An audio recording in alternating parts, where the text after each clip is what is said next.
When you think about businesses that are selling through the roof, like Aloe or Allbirds, sure, you think about a great product, a cool brand, and great marketing. But an often overlooked secret is actually the businesses behind the business, making selling, and for shoppers, buying, simple. For millions of businesses, that business is Shopify. Nobody does online business better than Shopify. It's home of Shop Pay, the #1 checkout in the world. You can use it to boost conversions up to 50%, meaning way less carts going abandoned and way more sales going through to checkout. Sign up for your $1 per month trial period at shopify.com/income, all lowercase. Go to shopify.com/income to upgrade your selling today. That's shopify.com/income. Behind those cozy nights at home, thousands of employees at BP go to work every day. People producing more U.S. natural gas. People building grid-scale solar capacity. People turning landfill waste gas into pipeline-quality renewable natural gas. And people delivering all of that power where it's needed. They're part of the more than 300,000 jobs BP supports across the country. Learn more at bp.com/investing in America. Slow Burn Media and Bill Huffman present a special episode of Who Killed, featuring Nick from the True Crime Garage podcast and Kelsi German, the sister of Libby German, from the Delphi murder case. Our top story this morning happening right now in Carroll County. The sheriff's office and community members continue to look for 2 missing girls last seen near the Monon High Bridge trail in Delphi. News 18's Alexis Moberger reports how many have spent hours searching, and they say they will not stop looking until the girls are found. We're just praying for their safe return. 13-year-olds Libby German and Abigail Williams went missing Monday. The girls were last seen near an abandoned railroad bridge known as the Monon High Bridge around 1 o'clock in the afternoon. A little upset, confused, obviously very distraught. Just worried. All I want to do is have the girls get home safe. Honestly, I hope they're just hidden up somewhere, scared to be in trouble. This is breaking news from Channel 13 Eyewitness We have News. nobody in custody at this time.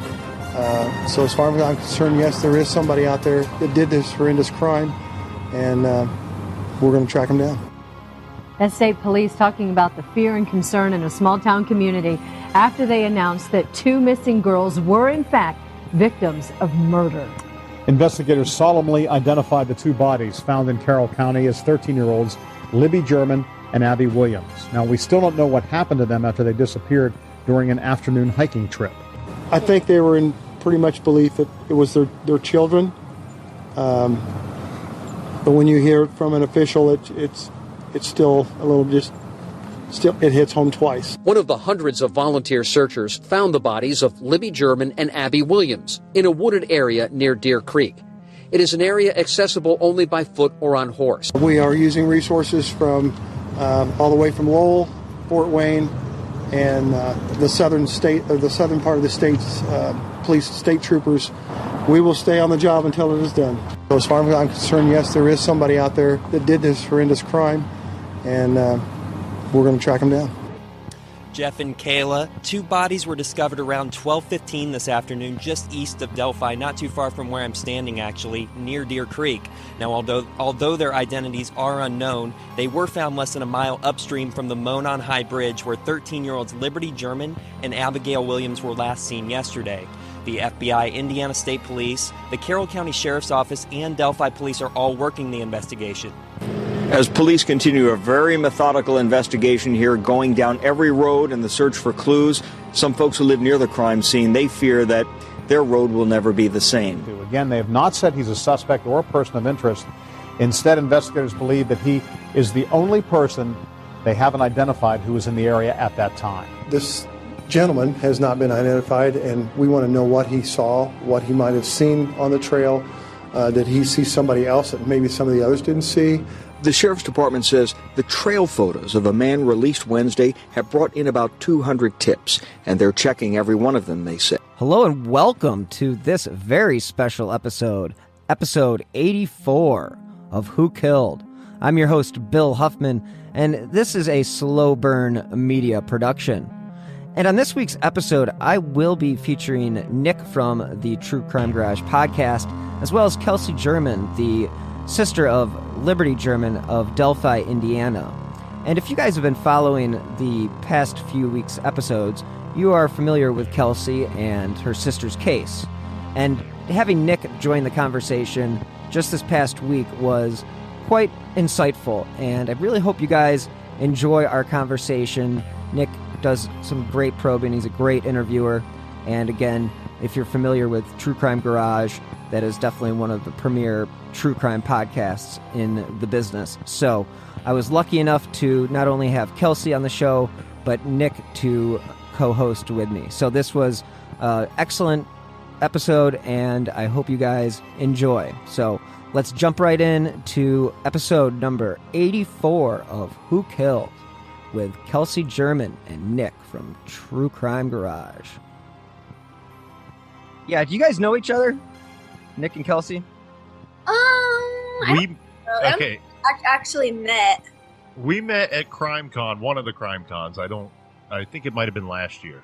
Is that the only one you've gone to? No, we went to the last two of them. Okay, so I was lucky enough to meet your grandmother and speak with her briefly at both of them.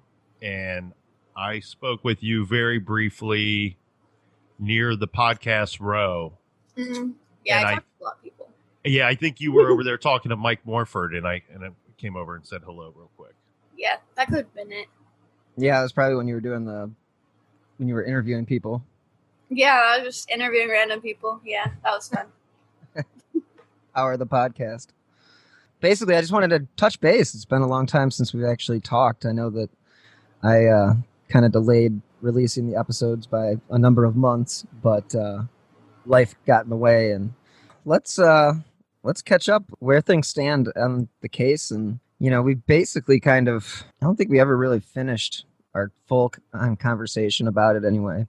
So what do you have to share, since everything seems to come through you nowadays as far as information from the case? And I know that Nick's, I'm sure, got a number of questions, but you've basically taken over the spokesperson role. You have become the advocate of your sister, as we all know. Have you seen an increase in tips or productivity from the cops, or anything that's come down that's given you any hope that we're one step closer?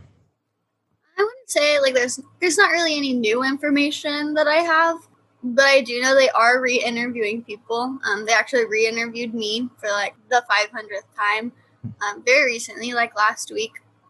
They're super cool guys. I went in and we were joking, and I told them that I was describing certain people and helping them know who people were and stuff. And I was describing one of them, and one of them had widow's peaks. And so I was describing them as a detective. I was like, he looks exactly like you with the widow's peaks, with a little beer belly, little old. So we were making fun of them, kind of just joking. And they were all newer people to the case, I think. I think they were fresh eyes. And that gave me a lot of hope that they're definitely restarting everything, looking at everything fresh. New people are looking at it and just trying to see if they can get any new information that'll help them now. So, people could have forgot stuff that they didn't realize was important, and they turn it in now, and that's perfectly fine. They'll just re-interview them. So I definitely know they're working on it, which was exciting for me.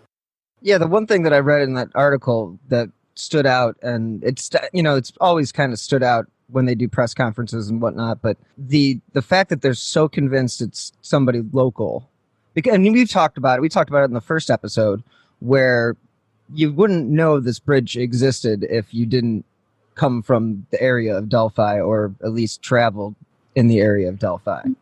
So it's so they're re-interviewing all these people. So I'm assuming all these people must be local.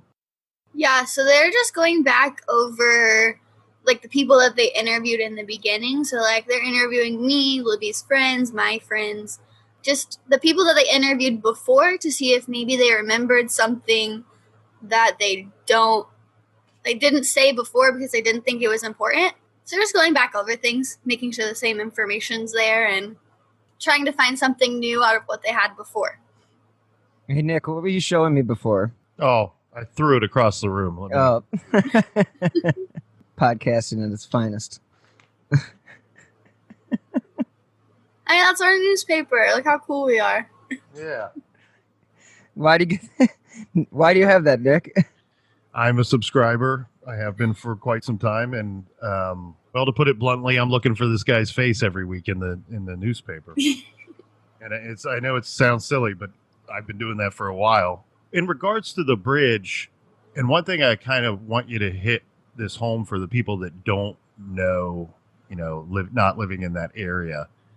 You said something that was pretty powerful in one of the podcasts, and it was something that I was thinking before, but it really gave confirmation to it. And what you said was that you have a strong belief that this suspect has crossed that bridge before. That was not his first time that day crossing that bridge. And that goes back to the point of this being a local guy or someone familiar with the area. Could you kind of just expand on that a little bit for those that don't know? Because, one thing that I kept coming across when I was researching the case and the area itself is that while the bridge might be a popular place for locals and maybe for teens, but it's a high enough bridge, scary enough bridge that not everyone that sees it decides that they actually want to cross the bridge. And this guy was moving at a pretty good speed across the bridge, and that gives you some belief that he has traversed that bridge before. Oh yeah, that bridge is terrifying. I had to go to the bridge probably 3 or 4 times before I would actually go across it. And even when I would go across it, I was walking like super slow. I crawled across it the first time. So that bridge is very high, very scary. But people in Delphi definitely do go there. And I know people outside of Delphi that don't know it's there. I know people in Delphi that don't know it's there. So I don't know, I guess, but I just have a very strong feeling that he had to have crossed that bridge before in order to walk across it the way he did. Just in that short clip, it looked like he was walking across it pretty confidently. So I definitely believe it's somebody local that had been to the area before and knew the bridge very well and knew the surrounding area well. Yeah, the fact that it was a half mile down the bridge where they were found, I would assume that's even more off the beaten path. Yeah, the place where they were found is actually a place that, like, even I had never been over there before. So in order to kind of navigate that area, you would have to know the woods around the bridge, the creek, and the bridge itself pretty well. Is there hunting there? I don't think there would be in that specific area, Okay. Maybe a little ways down. Okay. I was just wondering if somebody maybe was familiar with just that territory. Well, So- and it's not very far past the bridge that at some point it becomes private property, correct? Yeah, so once you cross the bridge, it's actually private property already. So there used to be like a fence at the very end of the bridge, so you couldn't go anywhere else. But I think over time that just kind of decayed and nobody fixed it. So people would just walk wherever they wanted. But there's actually like a private driveway. And the land back there is owned by one of the houses over there. The people that own that house own that land. And what do you think the motivation was of your sister and her friend that day? Do you think that it was just, we're going to cross this bridge? I believe one of the girls had never crossed the bridge before. What would be the typical young kid MO? To cross the bridge, take a quick pic to, mark the occasion, and then turn right around and head back? Oh, yeah. So you can cross the bridge. There's actually like a tree. If you go down the bridge, you go down the hill and you turn to the right. There's a like tree with hanging shoes. It's kind of creepy, but people will go down there and take pictures of it. And that's a place me and Libby had visited before. So a lot of times they'll cross it and walk the little driveway that's down there and then just turn back around and go back to their car or back to Freedom Bridge or wherever they're going. But it's just something fun to do. Go down and take pictures, turn around, and start over. How long of a hike would that be? I think to get across the bridge for me took about 5 minutes. And then to get to the tree would probably take another 5 minutes and then back. So, I mean, altogether, probably half an hour. So, but they were going to be there for a few hours, though. That was the plan, at least, right? They were going to be there from about 1:30 until 3:30-ish. Okay. And it wasn't so much a set time, a set ending time. It was more whenever they could be picked up. Is that right? Like, so whenever my dad was done taking pictures for my grandma, he was going to go there and get them. And they knew it wasn't going to be very long, so probably just a couple hours, a little less. In that article, too, they also talk about how they at first didn't think it was they didn't take it as a kidnapping or anything like that, that they maybe just were lost. And I mean, I assume that that's what the best case scenario was. And did you feel that way as well? Or did you think that something nefarious had occurred before, you found out? In the very beginning, we were all kind of thinking that they'd gone across the bridge and gotten hurt. They dropped their phone. They were trying to find it.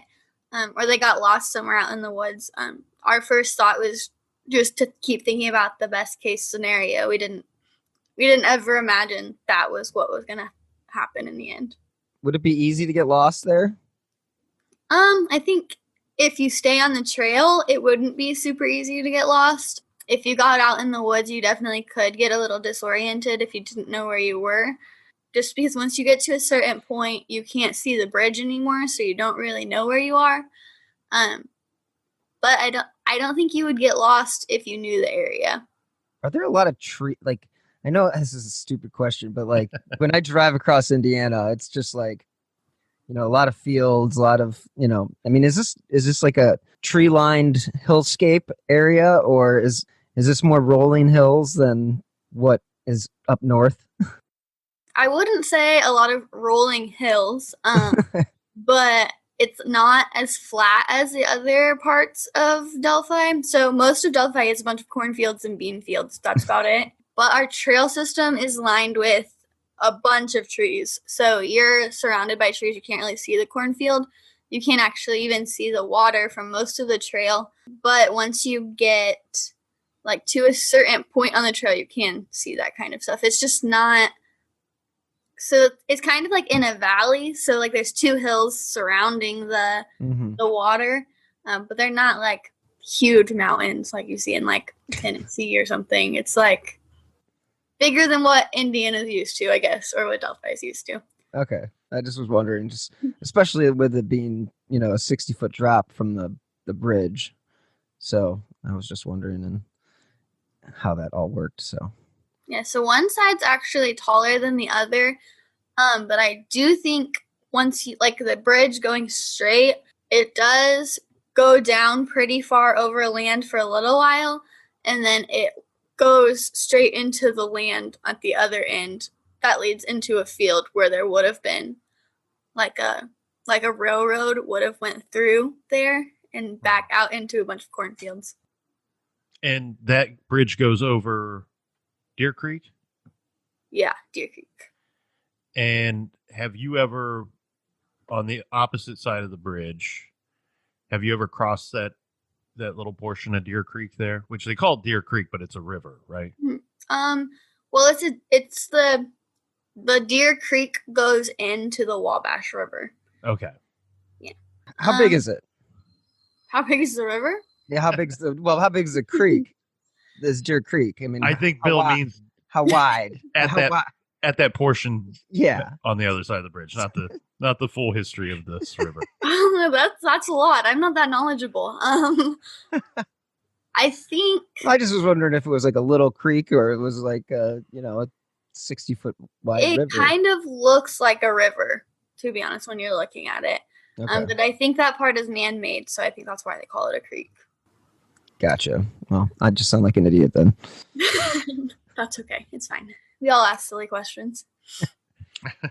Hey, you're in school. There's no such thing as a stupid question, right? Exactly, but there are silly questions. Well, thanks. Throw me under the bus. Is the ballpark, is that completed? It's not completed, but they are en route for finishing it by next summer. Or maybe not completely finished, but finished enough that we can hold a softball tournament. So we do have the amphitheater. They got the well and the septic system done, and then they're working on the walking trail. So is it active? No, there's can't nothing. really go there and do anything right now. They're still working on like the softball fields. And how's the fundraising coming? Pretty good. This year, unfortunately, with all the COVID stuff, we just can't plan anything. So we're just working off donations. There was a grant that we could have gotten this year where up to $150,000 would be matched by the state or a company. I don't really remember, but we just aren't going to make that much this year, and that's okay. We just don't have our normal events. Like the Celebration of Life couldn't happen. CrimeCon still is kind of up in the air. So we're just working with what we have. And even once it's completed, this is an area that they can add to and do whatever with for long term. Yeah, so there's still space to add more things. I'm still pushing for a dog park so I can take my dog there all the time.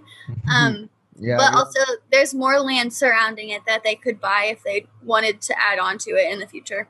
So the amphitheater, what's that going to be used for? So they're planning on holding like band concerts, things that the school wants to do, like they can put on plays there.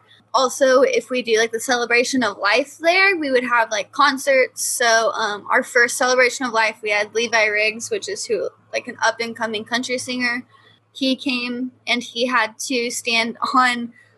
We had somebody donate some trailers, and he was standing on a trailer doing his concert. But now we'd actually have a place for him to play, which is pretty cool. So that's what we plan on using it for. And there'll be in front of that, they're putting our pavers that we did in memory of people who have passed away too soon, people's loved ones.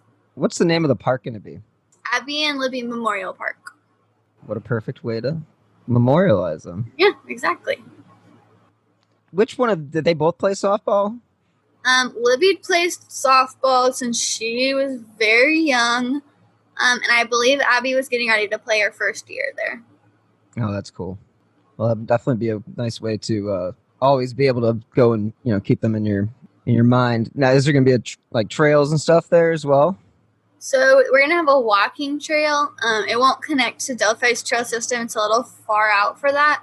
But around our trail, we'll have like outside musical instruments and different, like I think they're even putting like outside workout equipment kind of things that were donated. So just like fun activities around the walking trail to spend time with family and things.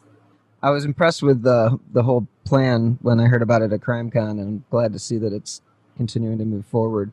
And I think the last time we talked, they had gotten the stadium lighting, and I'm assuming that's all been installed. And it's not quite installed. It's actually laying on the ground out there. Oh, but they had to COVID. Exactly. But there was a lot of underground stuff that had to be done. A lot of behind the scenes things that had to be done with the state. So every time you do something, you have to go back and send it to the state, and they have to approve it before it can be done. So it takes a long time and it's a lot longer process than we anticipated. But a lot of stuff has gotten done this summer because with COVID, all of these companies that are donating their time and money to help us build this park have had a lot of free time. So they're able to help us more.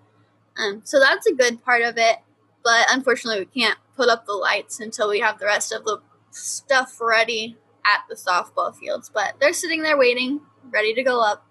It's actually really amazing to think about it that, 100 years from now, that park could still be here and entertaining families in the community. And I mean, just to be a part of that, you being involved in that's something that most of us never get the opportunity to have that be our life's work. I mean, that's something truly phenomenal for the community there. And I know your grandfather at one time, I don't know if he still is, he was quite hands-on and quite involved in this project.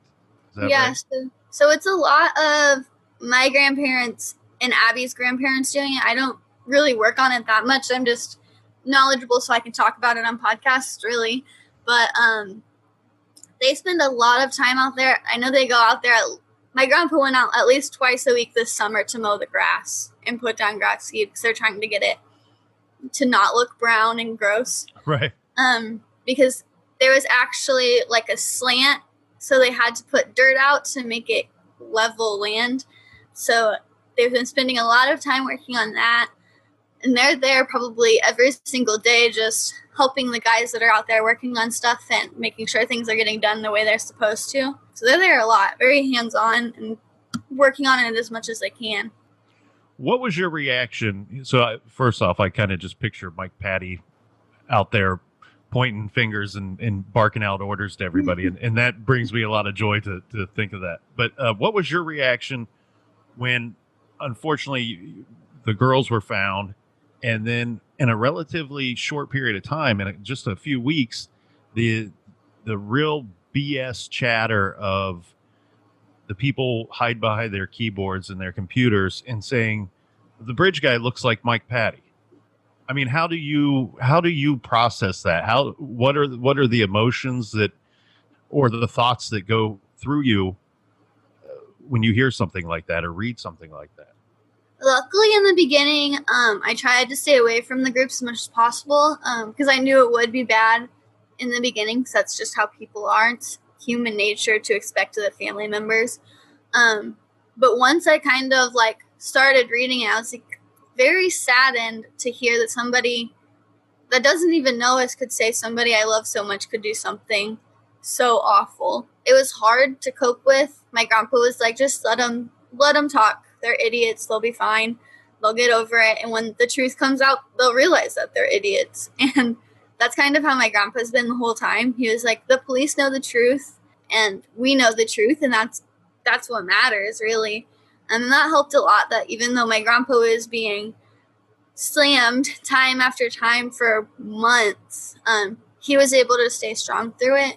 And that's how we got through it. We just kind of leaned on him, and like if he could deal with it, the rest of us kind of had to too. There were times that we wanted to like scream at these people and tell them how stupid they were, but we kind of just made our way through, and eventually that part stopped. They realized that there was no way it was possible, and they went on to new people. Right. It's amazing how strong of a man he is, and just how intelligent too. I mean, one's character is best judged in a time of tragedy, and there is no bigger tragedy than this. And to see how you and your family have held up and conducted yourselves, even with people firing shots at you, is absolutely amazing. When you see, I'm looking at a little picture over here on my clipboard that's been there for a long time, and it's something that I cut out of the comment, and it says "Justice for the Girls," and it has the 4 girls that passed away in November of 2016, and then it has your sister and Abby on there as well, and then to the right of that it has the bridge guy, and it says, "Who is this man?" Could you take us through your thoughts and feelings about when you see that picture, or when you saw that picture for the first time? Because you got to be conflicted as hell, right? You're like, I want to recognize this man on some form because I want to bring justice to the girls. But in another way, you don't want to recognize the guy, right? Because you don't want it to be somebody that you know. Yeah, so the first time I saw that picture, I was actually sitting in Spanish class my junior year, and they showed it during a press conference. We weren't supposed to watch it in class, but my teacher was like, we're going to watch it anyway because Kelsi's in here and she's going to watch it, and we don't want her to watch it alone. So we all sat there and we all saw it together. And I remember staring at the screen and all 25 sets of eyes just looking over at me to see what I'm thinking, like what I am showing physically, outwardly, and if I was going to say anything. And I remember, like, I didn't have anything to say. I didn't know how I was feeling. I don't think I knew how to feel at the time, other than I was incredibly proud that my sister did what she did. And then I had time to process it, and I was like, wow, that's the guy that did this. And then I found myself looking at every single older man around me for years. I still do it. I watch every person around me so much closer and think about that picture so much. But yeah, I was in disbelief when I first saw it. It was kind of a crazy feeling to think that she did that, but then also I know that she would do something like that. But it was also scary that we didn't know who it was. And when you had the first picture, what was your thought on the age of the suspect? When I saw the picture that my sister took, or the video, however you want to put it, I was probably thinking probably like 30s to 40s, because it looked like an older person. And it made sense with the sketch. But thinking about it now, I guess I could see it being somewhere in the middle, between the younger looking sketch and the older sketch, somewhere in the middle there. Yeah, because it does seem like there's a lot of disparity as far as age goes from the first to the second. I mean, one looks like a buff 20-something-year-old, and then the other one looks like a frumpy 40-year-old man. Yeah. Yeah. Yeah, definitely. But I definitely think it's going to be somewhere in the middle. So I think the current age range is 18 to 40. And I think once we find him, we're going to find that he's probably, I'm going to guess, in his early 30s. Maybe in his like late 20s. But I guess we'll see. Yeah, I feel like from the first video, he definitely appears older than what later analysis proved. I think that's what their explanation for the second sketch was. And I think we talked about that before as well. And Nick, what was your thought about, the disparity between the two sketches? Well, to be honest with you, I was shocked. I kind of wondered at first what information do they have that's not being released that has now changed the look of this individual and the age? I mean, the disparity between the age was kind of the biggest shocker to me, because I'm the same way. I was looking at it going, this is probably somebody in their late 30s. And then the new picture comes out and I'm like, that's a young man. That looks to be a young, and you said buff. Yeah. Like, probably early 20s or something. And then the internet went crazy and everybody was looking even at former high school students there from Delphi, and anybody that had a hairdo that looked like that, their name was getting blasted all over the place. Yeah, that was really crazy.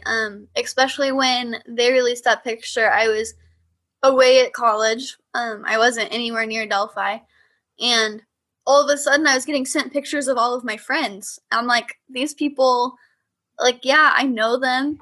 I don't know what they were maybe doing that day, but these are people that, like, I'm close with. There's absolutely no way they did it.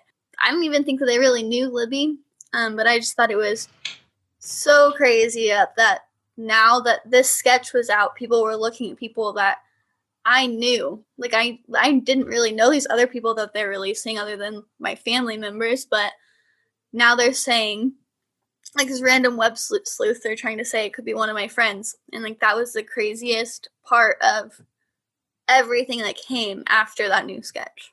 Yeah, I've noticed on Twitter, there seems to be a lot of people that have their own theories, and, obviously you have to defend some of that stuff because it's ridiculous. And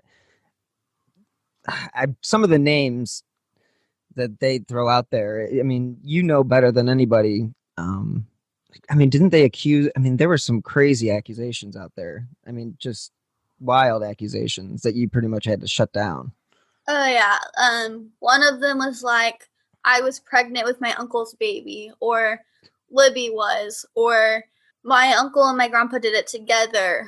I could go on for like hours of the crazy rumors. That real disgusting stuff. Yeah. Like, awful.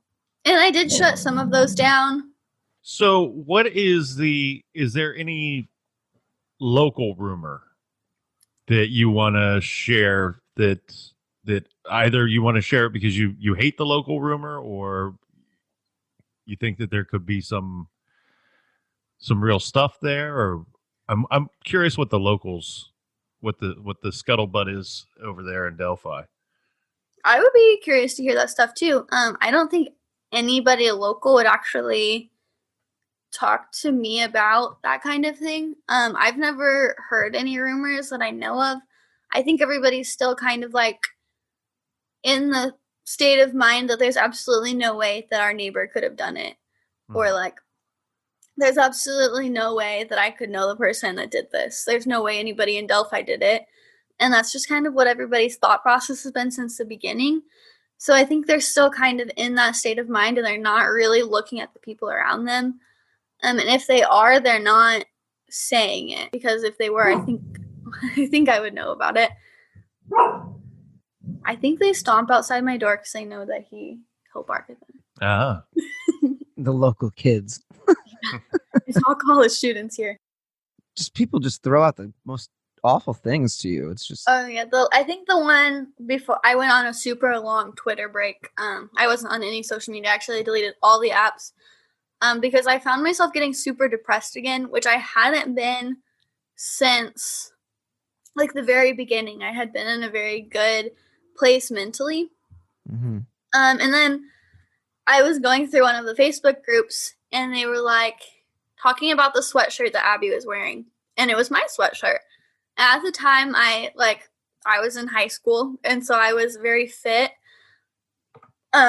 Muscular because I was a swimmer and I played sports, but I was bigger than Abby because Abby was literally a stick. And so they were kind of fat shaming me and Libby, and I just wasn't having it. So I called them out on that. They were like, there's absolutely no way that's Kelsi's sweatshirt because Kelsi is significantly bigger than Abby. And I was like, oh my goodness. Like, that has absolutely nothing to do with the case. And so that actually put me in a really bad place. And so I deleted all the apps. I wasn't on probably from May until the beginning of July. I wasn't doing like any interviews. I didn't respond to message requests for like 3.5 months. So there were a ton of messages that I didn't respond to until I knew I was ready to come back. So that was just part of what happens because of all of the rumors on social media.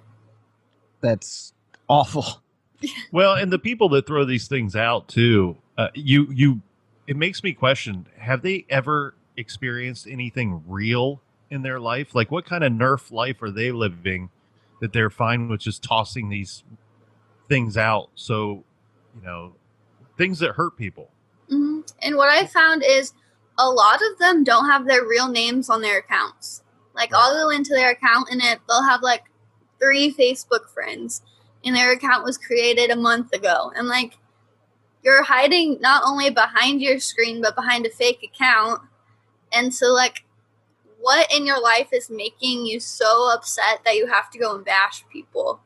Like, if all you do all day is sit and try to solve crimes, that's one thing.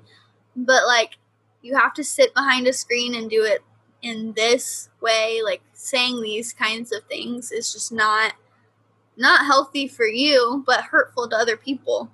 And far from productive to finding any resolution in the case. Exactly. I found what I was looking for in regards to what we were talking about on Twitter. And I'm not going to use his name because I'm not going to do that, but something about a youth pastor. And this, it's like the guy's, tweets like, it's got to be this guy. And you're like, he's never provided an alibi. And you're like, how the hell do you know he didn't provide an alibi? Yeah. Right. Yeah. So tell me, like, I'm just because he's not telling you, like, I know who the youth pastor is. He's the youth pastor at my church, actually, and I graduated with his daughter, and one of his kids was in Libby's grade, or close to Libby's grade. And so now, like they're saying all these things about people I know, and I'm like, I know that they didn't do it. Like, I've talked to them. Like, I know these people personally, and like, if they had done it, they would be caught by now because I know they've got turned in before. And so, like, these people come out and they're like, he hasn't provided an alibi, or he hasn't told anybody where he was, or he's not coming out and defending himself. And I'm like, how do you know he hasn't talked to police about it? How do you know he was in the area? How do you know any of these things you're saying are true? And why are you just coming out and blatantly accusing people of doing this stuff? Why don't you just turn his name in and let the police do their job, is kind of my stance on it. But a lot of people just won't do that. They want me to know that they know that it's this person. No matter who it is, they're always right. Just like freaking Dexter's back and he's on to somebody else. And so, like, all of these people are giving me different names, and they're like, I know it's this person, I know it's this person, I know it's this person. Well, one of you might end up being right, but if every single one of you knows it's the person you think it is, at least, like, half of you have to be wrong, because you're all giving me different names. So, and it's just something you have to, like, you just have to listen to them and be like, okay, I hear you. You're valid to have your opinion and think that this is the person that did it. But if you're going to think that, why don't you just send it to me? Why do you have to share it on my page where it's going to get deleted and you're going to get blocked? That's where I am now. Big thank you to this week's sponsor, Best Fiends. Being the true crime podcaster that I am, I have my good days and my bad days. But when I need a little pick-me-up or a way to relax, I turn to Best Fiends. Best Fiends is a puzzle game that you play right on your phone, and it's a ton of fun. You will have a mindful experience as you move through all the levels and face challenging puzzles. But it's a fun, casual game that anyone can play. I'm cruising through these levels, and I wouldn't call myself an expert. Best Fiends won't take up much of your time, but it makes those moments like waiting for your next online meeting a lot more fun. And everybody's been staying home a lot more these days, and Best Fiends has just become my go-to app for entertainment and stress relief. Oh, and the best part is, you don't even need an internet connection to play. The game is so colorful, I really find that it soothes my mind, and the cute characters just make it all the better. Best Fiends updates monthly and with new levels and events, so it will always stay fresh. Engage your brain with fun puzzles and collect tons of cute characters. Trust me, with over 100 million downloads, this 5-star rated mobile puzzle game is a must-play. Download Best Fiends free on the Apple App Store or Google Play. That's Friends, without the R, Best Fiends. Earlier, you said that you recently spoke with law enforcement. Was that the Carroll County Sheriff's Department or the state police, or a combo of the two? I talked with the Indiana State Police. And what do you think might be the speed bump with finding this guy? Because, I mean, when the case first broke, and then the picture comes out, and then the voice comes out, the audio comes out, I thought for certain, well, there's no way that they don't catch this guy and catch him very soon. I also thought that maybe there would be a chance that he would become so afraid that suicide would be an easy out for him. But what do you think is the speed bump? Why don't we have this guy today? Does this guy have help, or what do we need from the public? What is missing from the investigation, in your opinion? I really, really believe that somebody knows something and they're not turning it in. I think that whether it be somebody's mom, somebody's wife, somebody's girlfriend, somebody's neighbor, best friend, whatever that might be, he's told somebody and they're afraid to tell somebody. I think that somebody definitely knows and they just are too scared to turn that in. Maybe they really love this person and they still don't believe that it could be him, but deep down they know that it's him and they're just not ready to let go. So I really do think they're just one tip away. They just need that name. They need that person to come forward and say, hey, it was my brother, or hey, it was my uncle. They need that person to come out and say it, and they're just not getting that. Has there been any talk about, they've kept everything very close. In the article from last week in the Daily Mail they talked about, the former agent on the case talked about how it was such a unique crime scene. It was so unusual than anything he had ever seen before. Did they ever say that they have DNA, or is it also being held back? I think that a lot of that stuff is being held very close to the vest. I know the Indiana State Police won't come out and say that kind of stuff, but I know that our sheriff's department has come out and said a few things, but not directly saying that they have DNA. I've heard that they do. I've heard that they don't. I've heard that they have very little, not enough to do anything with. I've also heard that they have, like, maybe a partial fingerprint, I think was in one of Tobe's articles. But I don't think they've ever come out and really said, we definitely do. I think it's always been, we can't confirm or deny that we have this information. And I think that'll probably continue to be held close to the vest until the case comes to a close. Yeah, I figured that. It just was one of those things that, you always wonder, and everybody's always so worried about whether or not they have DNA or don't have DNA. And And I think that's something that, like, yeah, it'd be interesting to know, but how is that going to help a web sleuth figure out who did it? And everybody's so, like, eager to have all of the knowledge. I am too. I can't wait to be able to say, yeah, I know who killed my sister. I know how she died. And I don't have to keep fighting the way I'm fighting now. I'll always continue to advocate for her, but someday I'll have that knowledge and I won't have to keep fighting. And so I look forward to that day, but we don't really need to know right now. That's not going to help me in my fight, and so I don't think that'll help anybody else in their fight.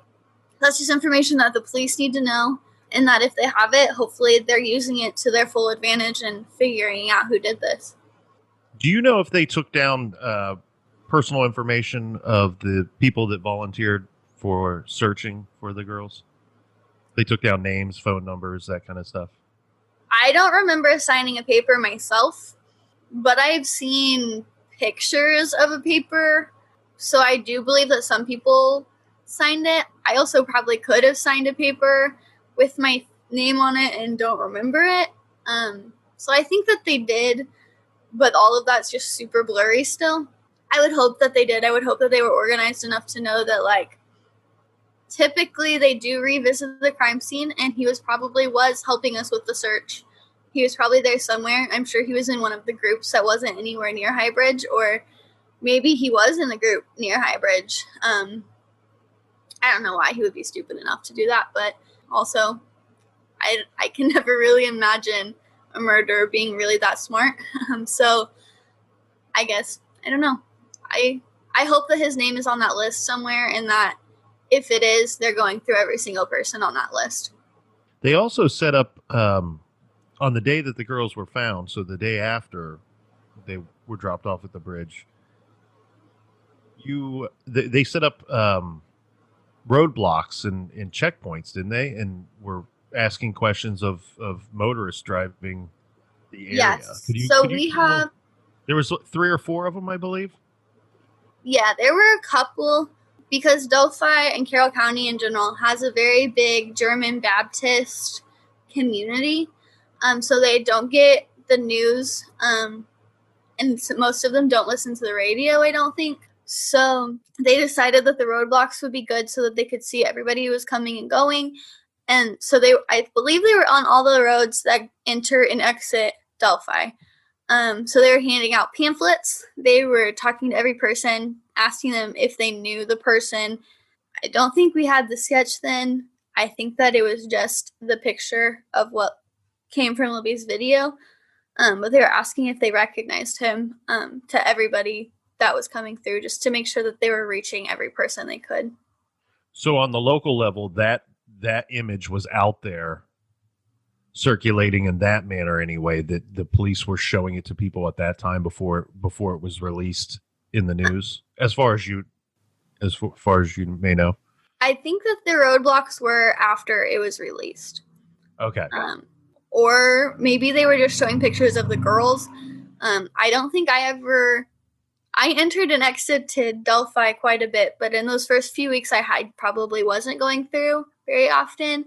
So I wasn't ever stopped in any of them, but my friends who were did kind of tell me a little bit about it, but I don't really remember what they were like asked or anything. Right. And it may have varied depending on the vehicle, the person, Yeah. the officer. Is there anything that you feel like Nick asked you before about, the rumors or anything like that? Is there anything that you feel like hasn't been said that you want to address and just make sure that, everybody, like, are you still comfortable doing these podcasts and doing, articles and being an advocate? I mean, you've mentioned getting depressed, and, I've dealt with depression for a long time, so I understand, the pains of that. And I was just wondering how it is that mentally, how you're dealing with it. And So I actually started doing an online therapy group because we can't actually go to therapy right now. Or maybe we can now, but we weren't able to during all of that. So I actually started, there's this app called Better Tree or Better Help. I started using that, and I had a counselor. I don't think I'll ever be able to find a counselor that really specializes in what I'm dealing with, but she's really good at helping me try to figure out how to cope and to learn better ways to cope than what I was, because I was just like, whenever I would get depressed, I would grab a bunch of food, go to bed, like lay in bed all day. I wasn't working out anymore. I would just binge on whatever I could eat. I wasn't like throwing it up, but I was eating everything, gaining a ton of weight, and then that made me more depressed. So that's how I was coping with it for a minute. But now I've learned that I can use that anxiety and depression to, if I like start writing, talking about my feelings kind of helped a little bit. So I worked through the depression, got through that. I still have a lot of the PTSD that comes from it. So like after interviews, I nap a lot. And instead of binging on junk food, I go and eat a banana or an apple or something, which makes me feel better than what I was feeling. So I think once I was able to like get out of the little rut that I was in, advocating became a lot easier again. And I'm starting to do interviews. I'm just not taking them as often. So I think I've already turned down like a couple. There was one person that like wanted to write a book, and I just never responded. That was just way too much thought to put into it right now. I think she wanted to write more about like how social media affects like murder victims and stuff, and I was just like, that's a lot. Like I could talk about that for hours. But she wanted to add some case stuff that there's just not enough to write a book, so I just ignored it.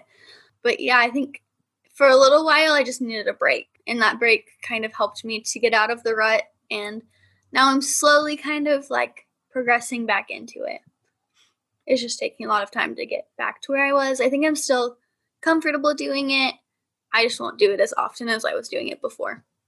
Have you been able to connect with any other victims and share your experiences and learn from, maybe learn from them a little bit? Yeah, so there's actually a podcast called Murder in My Family. Mike Morford does that one. And we actually have a group of people who all have had somebody in their family that was killed due to violent crime. And that group has been so helpful. We talk not as often as we used to, but I'm able to reach out to all of these people. There's a lot of people, like Bill Thomas is in there, Mona Taylor, Connie Land. Mike's in there, obviously, as like one of the main, like he just runs it, though. So there's a lot of people in there. I know Drew Collins, who is the Iowa girl's father. So all of these really awesome people who have lost people the same way I have. We're all kind of in different stages of our cases, but we've all felt what we're feeling. So I'm able to like message Bill or message Mona or message Connie, and we're all like, yeah, we've been there. We know what you're feeling. And here's how we coped with it. Here's how you could kind of use that to help you maybe. And I try it, and if it doesn't work, it doesn't work. I can try something else. But it's awesome to have all of these people on your side. I talked to Amanda Shirley, who's DJ Ficky's sister. I talked to her a ton because we we connected a lot faster. I think that I tend to I want to help people who don't maybe get as much publicity as my sister does. So I talk to these people all the time.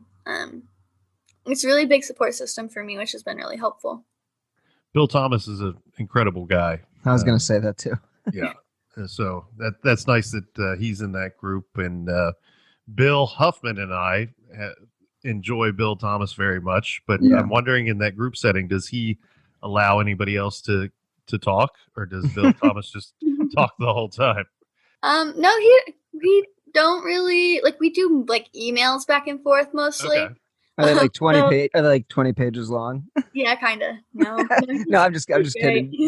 Bill's he's just one of those guys. If you get on the Zoom with him, it's like your Monday's shot. Yeah, he'll talk for hours, but it's okay. I enjoy talking to him. Mm-hmm. He's great. He's been going through this for years, so he knows exactly what I'm going through at this point of not knowing. And he's able to help me through that. And he helps me more on the advocating side because he's had to advocate very strongly on his own. So he does kind of help me a lot more with that than the emotional part. I tend to go towards the more older women kind of thing. I guess as a mother kind of is what they are to me more than sisters. But I talk to them a lot more than I talk to Bill or Drew or any of the men in the group, just because I think women tend to understand emotions better. I know that sounds very sexist, but it's no, true, that's right. It's not sexist if it's right. I've been in therapy for 30 years and I still don't understand it. So yeah, you're right. Yeah, so I just connect better emotionally with them, and then I talk to the guys a lot more when I need somebody to help me decide what I want to advocate, because they're able to think more logically than empathetically, I think. Yeah, and having that type of support system definitely that's got to help you just in planning your media appearances, what you do, what not to do. Because when we talked the first time, I mean, you were really working yourself into burning your candles at both ends, as they say. Because I think when we talked, you said you had an interview pretty much every day or 4 days a week at that time. And that was back in the early part of the year, but January, February. Yep, exactly. And so that's when you took a break after that? I was still doing podcasts pretty frequently. Well, interviews in general, actually, up until after the anniversaries, for sure, because I know I did 3 or 4 of the weeks of the anniversary, and I think I was still doing them up until maybe April, and then I think that's when everything happened, and I was like, wow, I need out of this. This is just getting to be too much, and I think I was overworking myself with school and work, and then my second job, which is advocating for my sister. And so after a full day of work, I would come home and I would spend all day trying to get new podcast interviews, which was fine. I could schedule them and I would have the rest of the day. And I was okay with that until I kind of started to get really worn out and people were irritating me. And I'm normally a very patient person and I could handle all of these really stupid idiots all the time. But when these people were starting to frustrate me and I just wanted to scream at them, I knew it was time for me to get out of there. I was I just need to take a break. I need to shut it down for a little bit. And everybody was so awesome about it. They were like, yeah, that's fine. We understand. We need to take breaks ourselves sometimes. So Amanda and Sarah were all on there sharing my posts for me every day and making sure that Libby and Abby were still getting advocated for, even if I wasn't there, which was a really good thing for me because I didn't feel guilty about taking a break since I had other people out there to help. Well, and you got to take care of you first and foremost, because if you're not healthy, I mean, you're one of the loudest voices for this case right now. So if you're not healthy, if you're not good, it's no good for the case itself. So take care of you first and screw everybody else.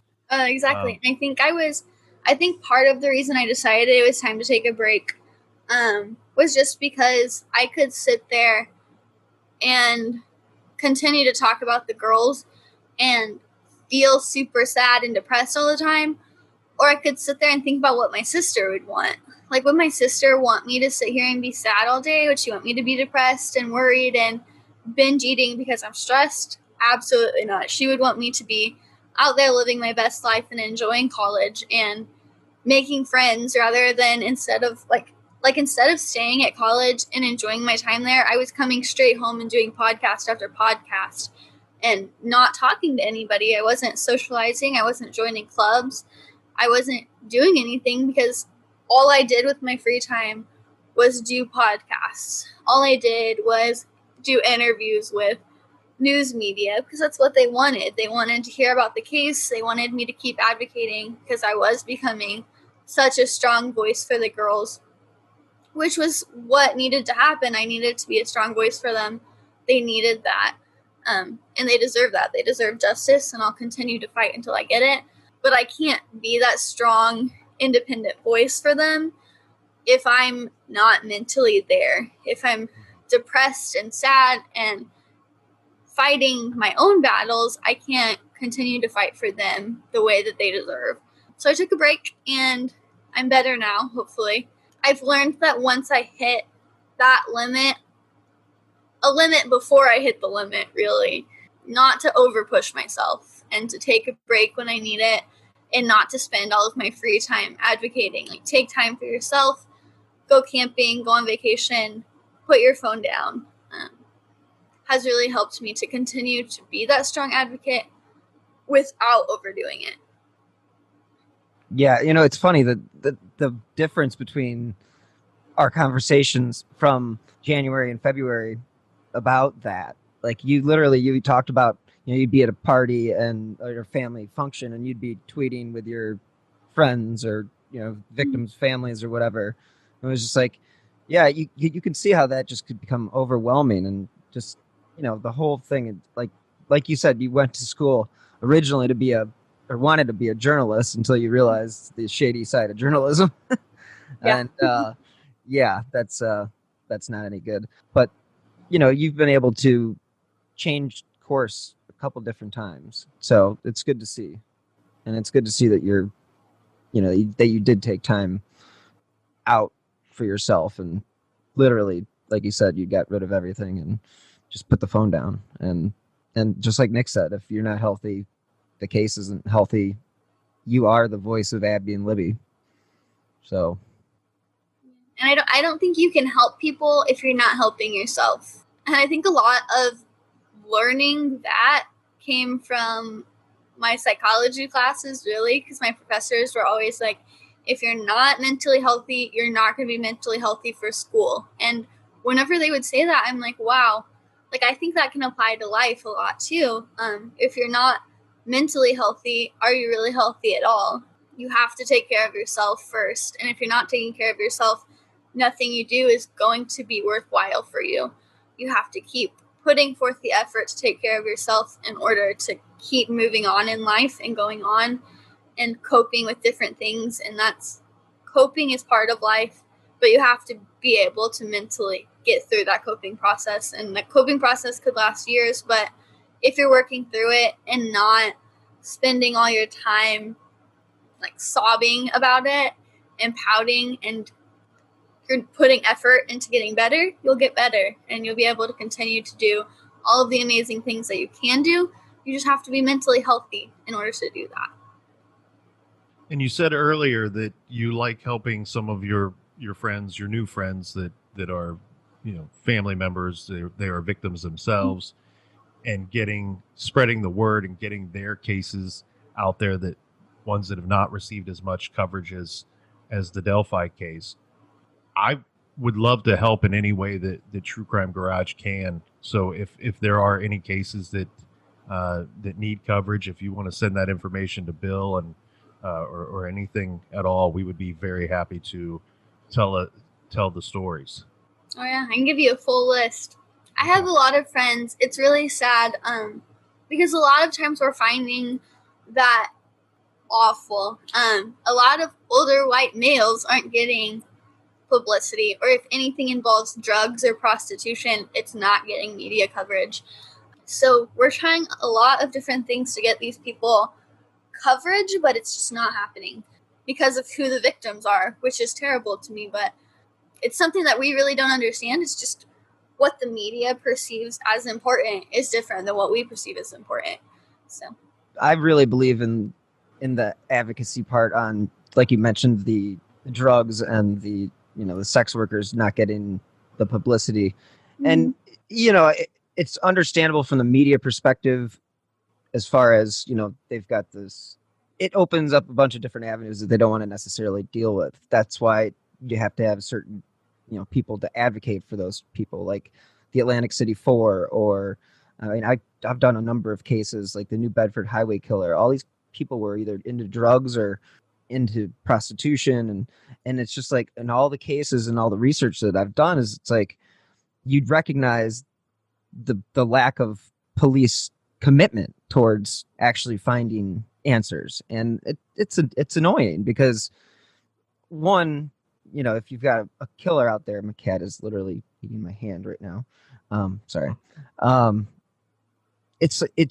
It doesn't matter who the victim is. It shouldn't matter who the victim is. Everybody deserves the same amount of help, in my opinion. I just feel like it's a shame when people aren't treated fairly because of maybe their profession or their drug habit or addictions. Yeah, so like there's two cases that I advocate for a lot. I don't share as much about one of them as I do the other, just because she doesn't share as much, I don't think. I share whatever she shares, though. First, I advocate for Amanda and her brother who was killed, DJ. He had a really big drug problem at one point in his life, and I think he was finally getting over it. But because of that drug problem, the media won't share his story, which is a very sad case. And then there's Connie Land, who's advocating for her daughter, Sydney. I don't think that she was ever involved in prostitution, but I think that somebody was trying to get her to be involved in it. And because of that, somebody shot up the house. They're pretty sure they know who did it. He went to jail for another crime, and then got let out on parole. So that's the case we're advocating for a lot right now, too. But that case has zero media coverage. Like, you wouldn't find very many news articles about Sydney if you looked it up. Yeah, I met her at CrimeCon in New Orleans when she was advocating there. And yeah, she's very passionate. Yeah, she is. And she's one of those women you wouldn't want to cross. Like she can be a little scary. Like not in a bad way, but she's so strong about advocating that she's badass. It's awesome. I would want her fighting for me. Yeah, Nick, you guys do a lot of, you do a lot of unsolved cases. And how do you feel about, some of the coverage that some of these cases don't get. Well, it's difficult because, as you said, you want everyone to have a voice, and they should. And the other troubling thing is that there are so many unsolved cases out there that, yes, the media does have to kind of pick and choose. They can't cover all of them. And so the media wants to present a story where the victim is likable. And I get that. But at the end of the day, we covered a case. This guy, he was a drug user, drug pusher. But at the end of the day, he doesn't come home to his family. He still has a family. He's somebody's child. He's somebody's father. And, those stories, I believe, need to be told as well. I also think, too, with a lot of times with those types of cases, there's potentially more leads. And you don't have to go very far to find a bad person that they may have been associated with. Mm-hmm. And even more reason to tell their story. Keep the story alive, keep it on the minds of the public, and keep it in the minds of the investigators who, unfortunately, they get new cases and they move on. And but if you can keep it in their minds, maybe that file stays at the top of the stack. Yeah, exactly. And so, like, you look at all these cases that aren't getting anything, and then you're like, just getting interview after interview request, and they're all seeing this, and like, sometimes like you're like really excited about it because like your sister's getting a ton of publicity, but then you see somebody else posted it, and then you're like, wow, imagine what all of these people are feeling. Like, they have to feel so defeated seeing that I'm getting another interview and they're not. Which I know I probably shouldn't feel guilty about that. Like, I'm putting myself out there and reaching out to these people, and people see the girls and they see me and they're like, wow, Kelsi could be my big sister, my daughter, even for some people. And Libby and Abby could be our daughters and our sisters and our cousins and our best friends. So they look at our case and they see themselves, I think. And so I think that's why we get a lot of the attention. And I think you have to make yourself more personable to get that attention, which helps a lot. And if there's somebody out there listening to this and saying, hey, I'm one of those people, something terrible happened to this person I know or a family member of mine, whether it be months ago, years ago, what have you. If you're listening to this and you say, hey, I'm who they're talking about now, if you want to help push the wheels of justice, make a phone call to the investigating agency. Remind them that you're still there, that this case still exists, that there is still justice to be found, and don't stop. Remind them every now and then, we're still here. We still want something from you.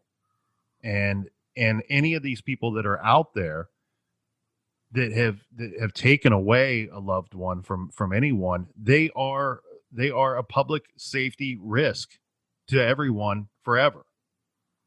I mean, so yeah, it's sad that there are so many cold cases, and I pray that we don't end up with that situation here with the Delphi case. Again, it's like I thought we would have the answers in March of 2017. I really did. And here we're sitting 3.5 years later, and still maybe even more questions now than back then. Yeah, I definitely agree. I definitely think that you have to keep the word out there. You have to make yourself personable. You have to go talk to your law enforcement. I email our law enforcement, our detectives with Indiana State Police. I emailed them back and forth pretty often. If somebody sends me a tip, I'm emailing them. I'm not letting them forget the case. And I think that helps a lot. Like, they're going to continue to look at things if I'm continuing to send them things. If you're continuing to send them information, they're going to have stuff to keep looking at, so they're not going to stop. As long as they're getting tips, they're going to keep working.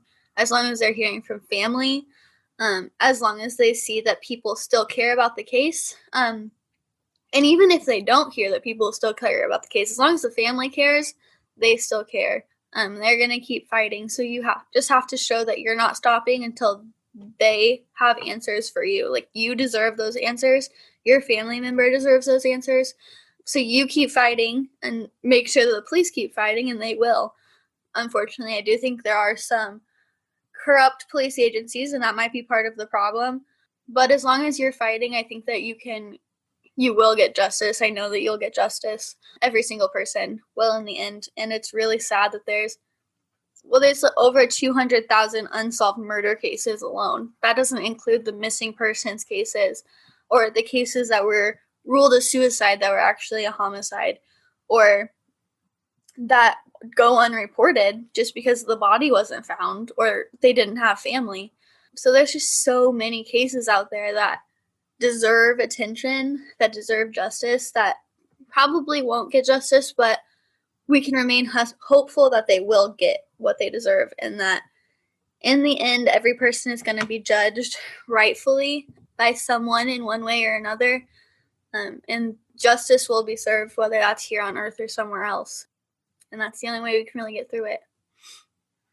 The other thing, too, that I would like to pass on to potential tipsters is so often we question ourselves, we question what we may know or what we don't know. And a lot of times we have somebody out there that goes, I think I have some information, but it's almost like they're embarrassed to come forward or to approach law enforcement with whatever tip they have or information they may have. And so often people will reach out to a friend or their wife or their boyfriend or whomever, someone close to them, and show them and say, do I have something here? Should I take this to the police? If you've already gone that far with thinking that you have something, send it to the police. Let them decide if you have something here or not. Don't take mom's advice and go, well, my mom said it's nothing important. No, pass it along to the people that know the cases and can do something with that information if it is in fact good information. Yeah, and I don't think there's any tip that isn't. So there are some silly tips. I get Right. that. But I think that if you think something's important, if you're looking at something and you're like, wow, this guy looks exactly like the guy or just like the girl or whatever case it is, if you have that information and you're not turning it in, how are you being helpful? Like, you have that, you could solve this case. And even if you don't want to call, most of the time there's a tip email, you can email it to them or ask a friend to call it in or ask a friend to email it in. Definitely give that to someone. I actually think the email tips are much better. Is the much better route to go. It's a little more comfortable for the person submitting the tip, one, but then two, it's a written record for that agency to have forever of the information that you passed along. There's no playing telephone here where I told somebody this, I told the man that answered the phone this, and then he passed it along and the story changed a little, and then the other guy took a few notes and now it's all a big mess. No, type it out, email it, send it to the proper channels. Leave that digital trail. Yes. Yeah, I think that our law enforcement has definitely came out and said that several times, that if you send in an email, we always have that information. We always have your contact info. If we need to go back and call you, if we need to go back and send you an email and ask for more, we have that there. We can go back and look at that tip as many times as we want. We can't call you every single time. We can't call you at 2 a.m. when we're working on this and say, what did she say about this, or what did she say about that? We have that all written down right there. So all of that information is always available, and it's more comfortable. You don't have to call in and be nervous. You can go ahead and email us, and that's actually better for us. And I definitely think that's something that they're always open about. They're like, email us, you can call us. Yeah, that's great. You can come in and talk to us. That's great too. But if you email us, we have it. We have all of your information. We have all of their information. Everything that you want us to know about this person, if it's in an email, we have it. And I think that's really awesome. A really awesome tool for them, a resource for them to continue to look at that tip if they need to. And what is the email address again? For Abby and Libby? Yes. I don't email the same one as the tip line. Of course you don't. You have the secret, double secret line. Yeah, but I can look at it. But Kelsi, I'm getting a little concerned. There's been a lot of sirens in your neighborhood. I'm concerned for your safety. So I live next to the Sheriff's Department of West Lafayette. And I think that there were 3 cop cars and at least 1 fire truck that I just heard. So that's why I was just looking at my phone. I was like, maybe the Lafayette scanner sent me something. Okay. So I have Abby and Libby tip at cacoshrf.com. So that would be the Carroll County Sheriff's Department. Yeah, that's what I just got to. And that actually, it goes into a it's like an email dump, but all of our investigators can get to it. So Carroll County gets to it, the FBI can get to it, the Indiana State Police can get to it. It all just goes together so that whoever's investigating that day, whoever's looking at this tip or that tip, it can get to the right person. And the phone tip line for Indiana State Police is 800-382-7537. Yeah, and also if you call, I found this out because I was calling animal control because I had a stray dog at my job in Delphi, and I called the Delphi Sheriff's Department line. And actually, if you call into the Sheriff's Department, one of the automated options for you to do is an Abby and Libby tip. So if you don't know that number and you have the Delphi Sheriff's Department number. You just click, I think it was number 3, and it'll send you to the Abby and Libby tip line. Well, that's pretty sophisticated, and at least it's definitely that's definitely impressive that they're putting that much effort into acquiring as many tips as possible. What's the reward? Reward up to? It was over 200,000 at one point, right? I think last I heard it was 250,000. Jeez, you would think that would be motivation for somebody to turn on somebody if they turn in your uncle, turn in your cousin. Yeah, just turn them in. Like, if you do, I'll give you $250,000 right now. I know exactly where to get it for you. I'll give it to you. If you solve this, you'll get it. I do have to run, guys. I was going to say, do you guys have any final thoughts? I don't want to keep anybody too long. I mean, Nick, do you have to run like right now? This second? Yeah, so I just wanted to say before I hop off of here, okay. God bless you, Kelsi. Stay strong, and let today be the day. Yeah, you too. Bye. Was there anything that you wanted to say before I let you go today? No, I don't think so. I think we pretty much covered everything. Yeah, I think in the hours of conversations that we've had, I think we've probably covered a few different surfaces. So I hope you have a great weekend. And, yeah, absolutely. You too. Thanks for having me on. Thank you again. Yeah.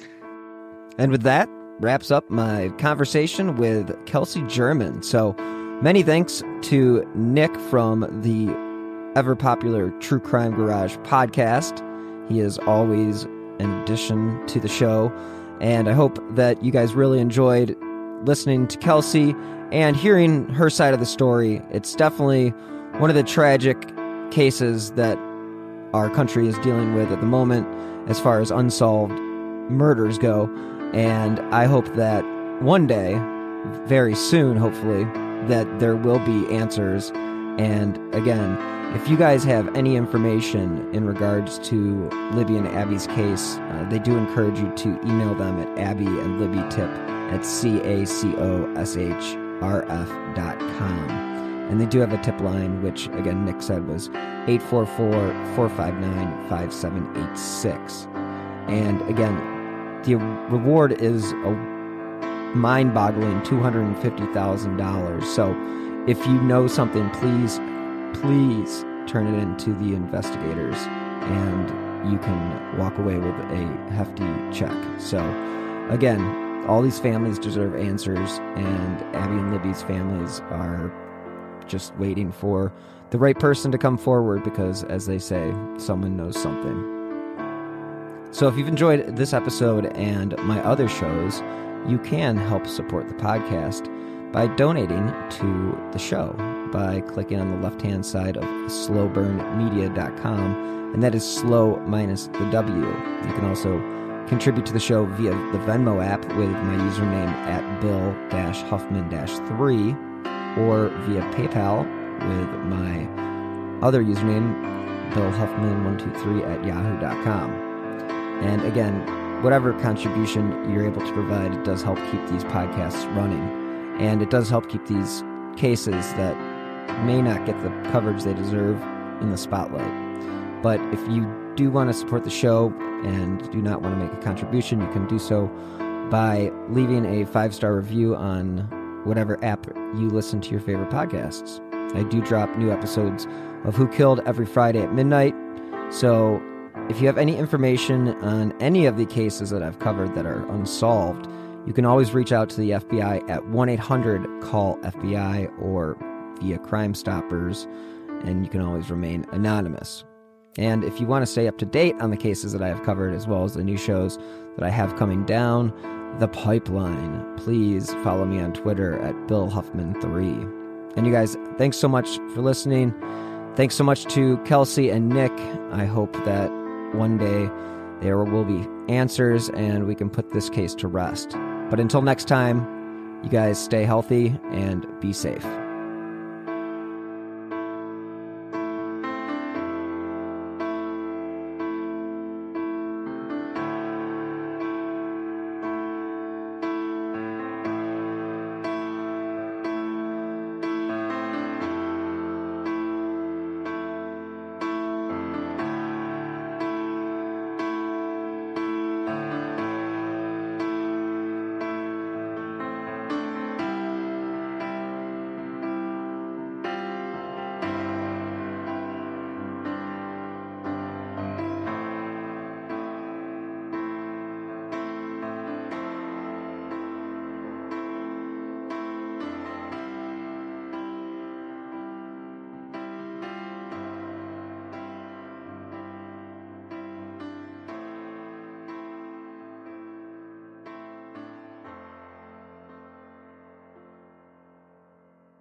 From DNA testing to the Dixie Mafia, Crime Capsule brings you new stories of true crime in American history. I'm your host, Benjamin Morris. Join us for exclusive interviews with authors from Arcadia Publishing, writing the hottest books on the most chilling stories of our country's past. You can find us wherever you get your favorite podcasts or on evergreenpodcasts.com. Crime Capsule. History so interesting, it's criminal. How far would you go in your pursuit of the American dream? Would you put in the work? 911, what's your emergency? Would you take a big risk? What's the problem? What's the problem? Would you cheat? Would you lie? Were they shot? Were they shot? Would you kill? My mom is dead. My mom is right there. I'm Jeremy Schwartz, and I'll be taking you inside the minds of some of our most notorious felons and outlaws, exploring the dark side to the American dream. You'll meet the picture-perfect brothers who teamed up to kill their parents, the thief who stole babies and ruined countless lives, the crypto king who siphoned off billions in the name of saving the world, and plenty more. From assassins to gangsters to killers and con artists, whatever the case, whoever the criminal, you don't know the full story until now. Go to AmericanCriminal.com or search for and follow American Criminal wherever you get your podcasts.